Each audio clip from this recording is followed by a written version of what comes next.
Most mistakes do not feel like mistakes when they happen.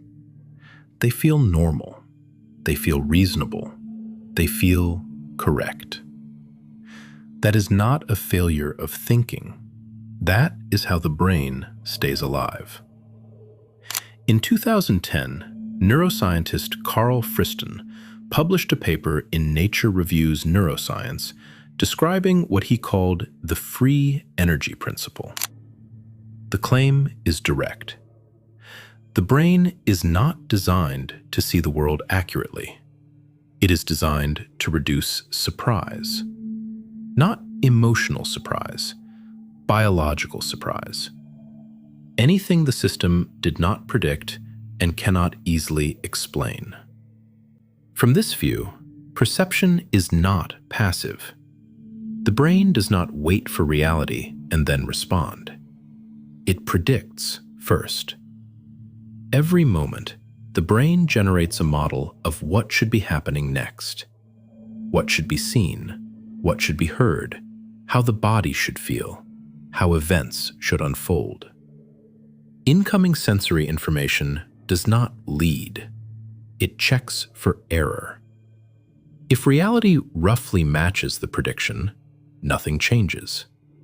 If the mismatch is small, it is ignored.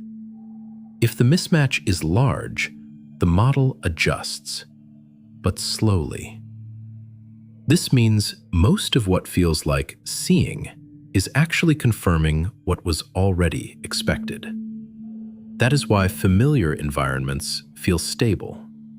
A room you've entered thousands of times, a route you take every day, a task you perform without thinking. The brain already knows what should be there, so it samples less. Perception becomes efficient, accurate enough, cheap. Now comes the quiet part. Environments do not stay fixed. People change. Systems drift. Conditions shift. But predictions update more slowly than reality does. Small mismatches appear. A signal slightly delayed.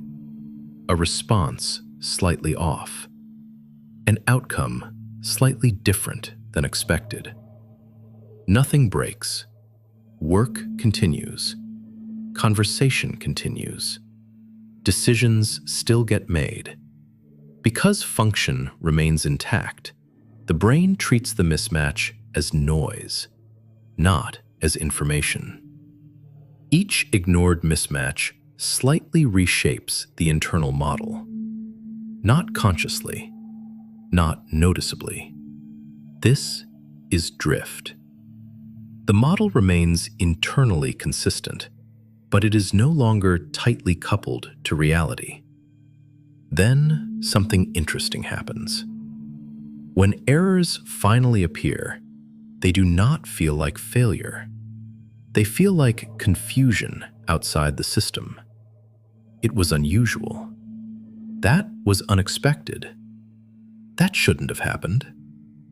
The brain assumes the world is wrong before it assumes the model is wrong. Why? Because updating the model is costly.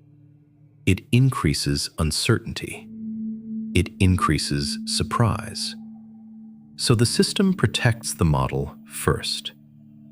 This is why confidence often increases just before mistakes. This is why wrong conclusions feel stable. This is why misjudgments feel justified. The system prefers a wrong explanation that preserves internal order over a correct one that destabilizes prediction. This is not bias in the everyday sense. It is a biological constraint. Accuracy is optional. Stability is not. By the time something clearly feels wrong, drift has already been happening for a long time. The error does not arrive suddenly. Recognition does. Reality didn't change all at once.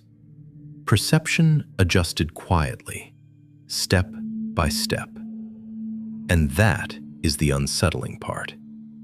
Human error is not caused by confusion. It is caused by a system working exactly as designed, reducing surprise, protecting its model, feeling right until it isn't.